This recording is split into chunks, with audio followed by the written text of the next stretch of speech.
Hello, magical experimenters. Taylor Elwood here, and welcome to today's podcast episode. And today I'm answering another question that I've been asked, and it's a really good one. Question is it better to know a bunch of systems and make your own practice, or follow one path and deeply commit?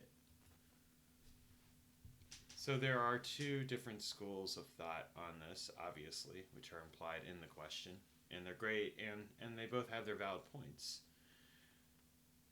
I'm going to go with the school of thought first that I don't really agree with, but I think it still has some valid points. And it's that school of thought is learn one system and fully commit to learning it. Um, and there are no right and wrong answers here. Just because my perspective doesn't necessarily agree with a perspective that's shared by other people doesn't mean that their perspective is wrong. It's at the end of the day, for all of you, you have to determine for yourself what works for you. So I just want to mention that. And if you're on YouTube, go ahead and click the like button, subscribe, comment on the video. If you're on the Substack, please restack and share this, because then you are letting other people get the opportunity to learn more about magic, and I really want that for them as well as for you. And comment on it, like it. Okay, so one school of thought is commit fully to one system, and it makes sense in a lot of ways. Like, you learn a system of magic, like really dive deep into that system. There is a lot to learn in any given system of magic. And I think that there's something to be said for the fact that in a given system of magic, you can spend a lot of times even revisiting material, and you will learn something new each time. I mean, it's like when I reread a book, there's always details in that book that I didn't pick up before, because where combination of things, I might have read through it and not like fully understood stuff, or my level of experience changed, and so the way that I read that book has changed, and my experience around it. So it's kind of the same thing with the system of magic. Like, you learn a given system and you really focus in on that system, you're going to learn a lot of stuff, and when you revisit what you already have learned, you will learn it again in a different way. And there is a lot of power in that kind of approach. I do think that there's a lot of validity to this path. And, no surprise, it's not my path. I take an eclectic approach to magic. I know that the word eclectic is kind of treated as a dirty word right now in the pagan magic community, but like, I don't really give a damn about that. It's not my problem. That's their problem.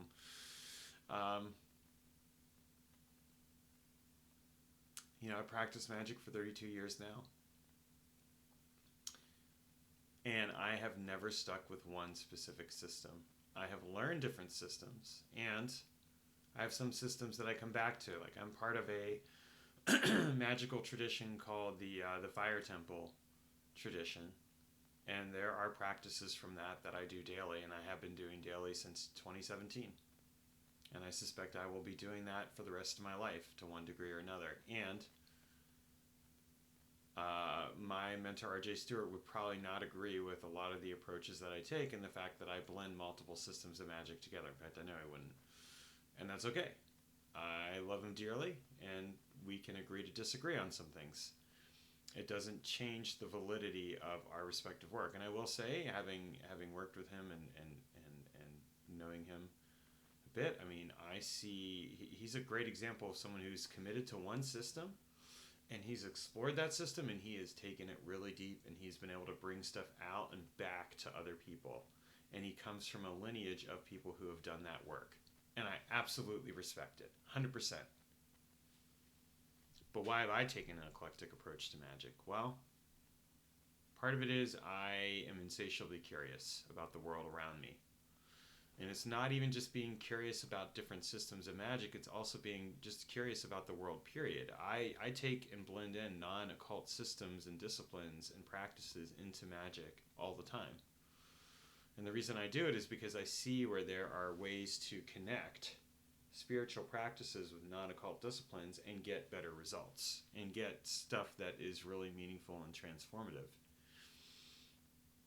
I think that when we separate the spiritual from the profane, we miss out on something essential. And unfortunately, this is a Western dogmatic practice that has come about because of Christianity.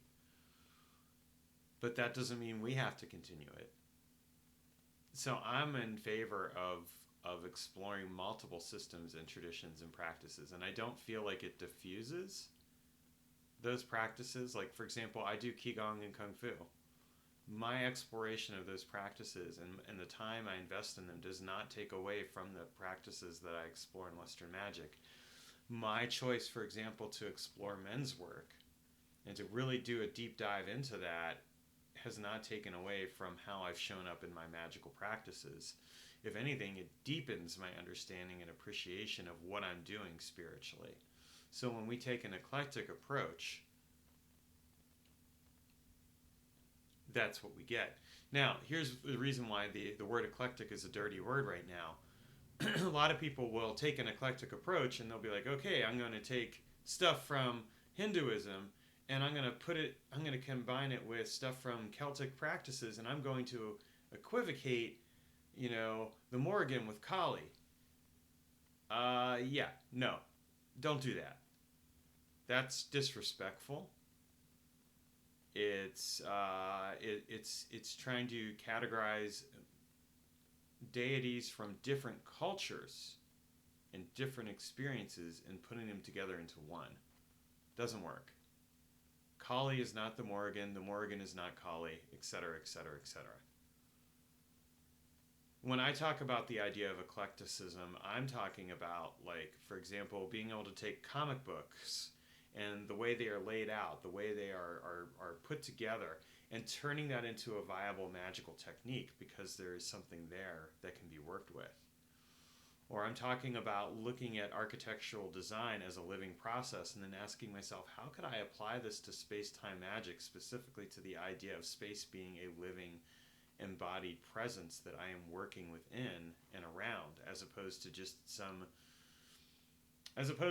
this idea of, well, this is a space and I just happen to be in it and I'm the only living thing in it as far as I know. Yeah, you're not. There's life literally all around me right now. There's life literally all around you. You may not be able to see that life. That doesn't mean that life doesn't exist. Do you see what I'm saying? What I notice with a lot of approaches that people take in magical work when it comes to an eclectic approach is that they don't take the time to learn the foundation. And this is where I differ from a lot of people. I've had people label me as a chaos magician, for example, and it's like, no, I'm not a chaos magician. I am very familiar with chaos magic. I have used chaos magic techniques, and it's not the only thing I do, and it does not represent what magical experiments is. If we were to look at my overall path, I started out with elemental magic. I started out with neo-shamanic techniques. Then I got into ceremonial magic with the Golden Dawn. Then I got into ritual magic with like William G. Gray, Franz Barden, other stuff along those lines. And I got into Taoism and Dojin and chaos magic. And I learned all of these different systems, and I've kept up with these systems. And then I found ways to, and I've also dropped some of those systems. Like, I don't do Golden Dawn ceremonial magic. I haven't done Golden Dawn ceremonial magic since my early 20s because I realized it was a lot of work and there wasn't a lot of gain for it. Sorry to any of you who are Golden Dawn magicians who are hearing that, but that's the truth of it for me. It may not be the truth for you. Again, I'm not going to knock it. It's different strokes for different people. But in my magical work, I have two things that drive me, and this is why I take the eclectic approach. One is functional utility. What's the function of this, and how is it going to help me get what I want? Because let's be clear here, a lot of magic is results-based magic. And even though I don't take as overt an approach to results-based magic as I used to, like when I was in my 20s, in my early 30s, I'm still looking for results. I'm still looking to understand like what the outcomes are, like what is it that's happening here? how is this actually helping me get to a specific result, and what can I do with it? And how, but what I'm interested in more so now is life design. We'll get into that in a few moments. The second thing is aesthetic. The aesthetic.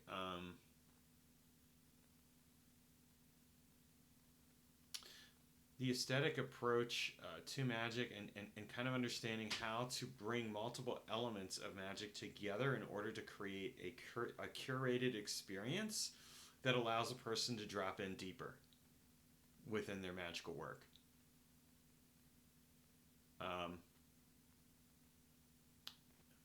And actually, third thing would just be insatiable curiosity. I love learning. If you were to come to my house and take a look at my bookshelves, you would see that, yes, I have a substantial section that's devoted to occult practices, whether that's Qigong and Taoism, or Dojin, or Tantra, or Western ritual magic, or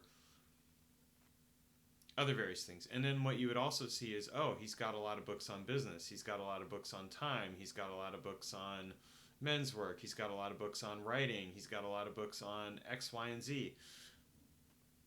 Because I want to explore the intersection of disciplines with magic. Magic is a discipline.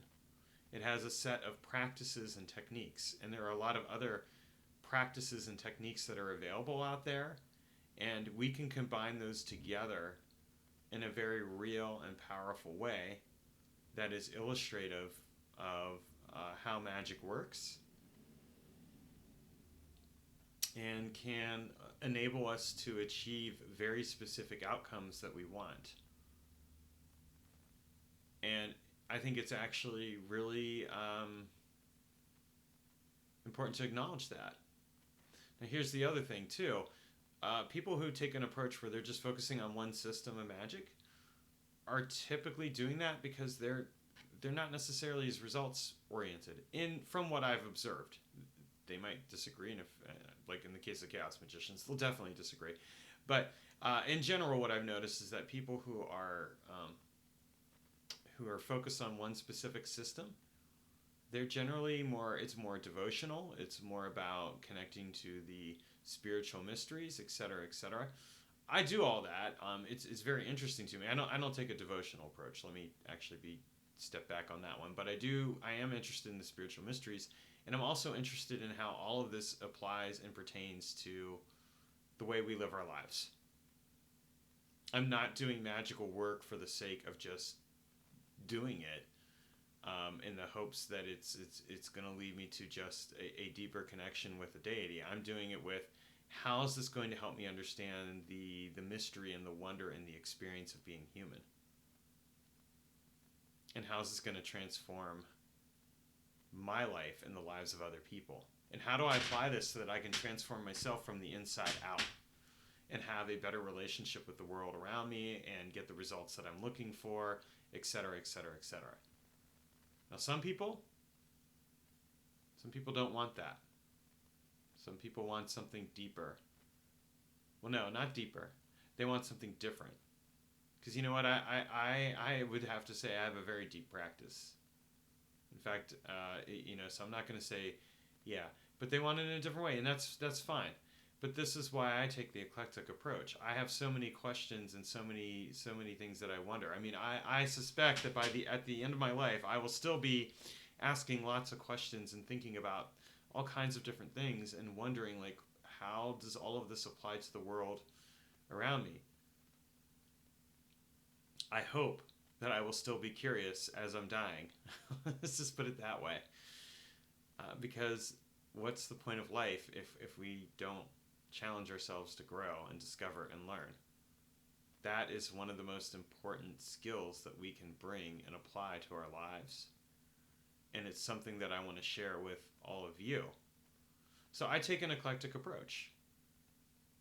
And I'll blend in different systems, processes. And when I figure something out and I've developed that system and process, I write about it. That's why I have all the books out. And that doesn't mean that the learning stops. I'm still interested in stuff. In some cases, the learning has reached a certain point where, at least on my own, I can't go any further. Um, if if the right people were in my life and there was a consistent spiritual practice and a specific dedication toward like what we could do together, that would change. I have hopes that I may have found someone for that purpose, with that purpose in mind, and we'll see. I mean, that's a relationship that is in the process of being unfolding. And there may be other such relationships. One of the things that I'm really loving about men's work is that it is actually allowing me to connect with men in that way and to discover a mutual unfolding and discovery that I have found so enriching and nourishing that I didn't realize how much I needed that. And so it's made me also recognize like how much I need that spiritually as well. And I'm also very picky about who I work with for good reason. I've had too many situations in my life where I've found that it's been unequal, where I have given more than I've gotten back. And I don't want that. I want reciprocal mutuality. So that's a huge thing. And kind of coming back to this, so why I favor eclectic magic is because ultimately at the end of the day, eclectic magic allows you to go into a lot of different areas and fields of study and explore them and apply them together. So when I talk about eclectic magic, I don't necessarily mean it the way that some people do. I mean it more in the sense that I take a meta approach. I will treat each given system or tradition with respect. If I'm learning a given system or a tradition, I will learn it from a place of respect and I will honor it. And then at the same time, I'm going to start looking at, well, where can I take some of this and apply it to something else and create my own technology, so to speak. And I'm not doing it from a place of disrespect. I'm doing it from a place of an interest in evolution. I want to evolve magic. That is what Magical Experiments has always been about. It's what it is about. It's what it always will be about for me. That's what it means to be a magical experimenter. And that's why I don't identify as a chaos magician. I have no interest in chaos magic beyond the fact that it has a set of techniques that are somewhat useful. I think that one of the biggest problems with chaos magic is that chaos magic has not evolved in any substantial way since it was first developed. I see a lot of people basically doing the same thing that I was doing 20 plus years ago when I was in a chaos magic group called the Z Cluster. And I'm not impressed. I'm not even remotely impressed. None of the current writings on chaos magic are substantially different in any way, shape, or form from what was put out by Peter Carroll and Phil Hines.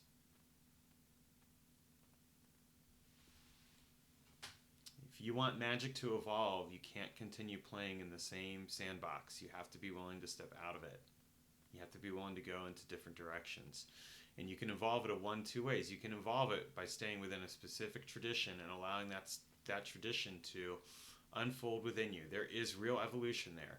There's a reason why, like with Qigong and like in Chinese martial arts, for example, you challenge monks who are practicing these techniques and they are literally refining this over the course of generations and they are evolving it. It's a slow, steady evolution and it's amazing and transformative. We get the benefit of that, and we also have an importance to pass it on and move it forward. And there are always going to be a need for some people to just stick with a specific tradition. I genuinely believe that, and I fully support it. I will never knock someone who comes up to me and says, you know, I've dedicated myself to this specific tradition, and I think that's the right way to go about things. It's not the right way for me, but I won't knock that person for recognizing that it's the right way for them. And there are no right or wrong answers. What I will say is that for me, like I'm one of those people who's meant to be that way. It's funny, I talked to Isaac Bonowitz at one point. I met him like 4 times in my life. And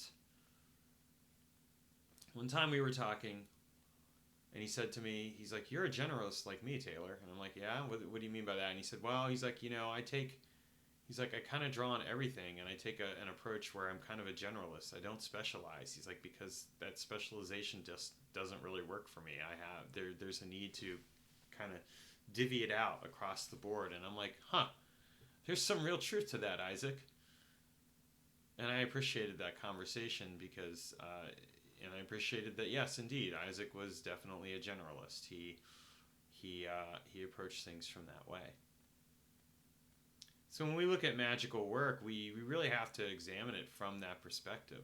Why am I doing what I'm doing? What does it mean to explore magic in this way? And how do I evolve as a magician? These are not easy questions to always answer, but they are important questions. And then start asking all the other questions. This is what it means to have an insatiable curiosity about the world and to discover yourself. As an example, at the time of this recording, I just signed up for a leadership course. I have another one that I'm going through. I'm going through a sexual reset program. I'm continuing to go through a couple of other programs that I've signed up for. I'm going through an ads program, and that's just all the.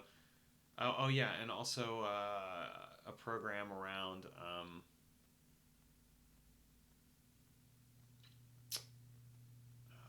like a program that's really just designed to help me step fully into my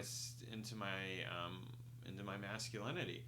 I'm doing all of these different things, and I'm still taking some Qigong courses. I'm studying Kung Fu. I'm reading lots of different books. I live a really rich and nourishing life. And it's what feeds my creativity, and it's what allows me to serve all of you with everything that I come up with and put outward. A lot of people ask how I'm so prolific. It's because I'm taking in so much. And what I'm doing is I'm constantly feeding myself. And as a result, I'm able to then feed all of you. I'm able to share stuff with you. I'm able to give you things. Because I'm constantly working on myself. And that, for me, is what the eclectic approach brings. There's so much to study out there and explore. Like, I will never be fully satisfied or satiated. And I wouldn't have it any other way.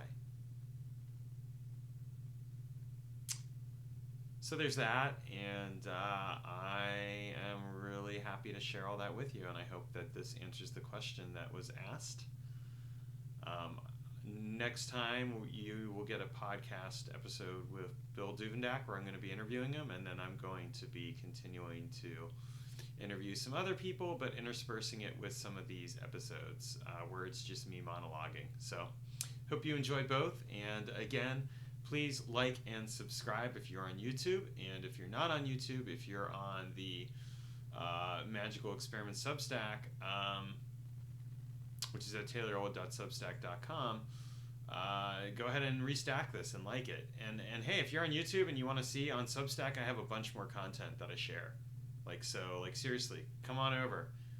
Jump into the pool. It's going to be fun. All right, thanks and have a great day, everyone.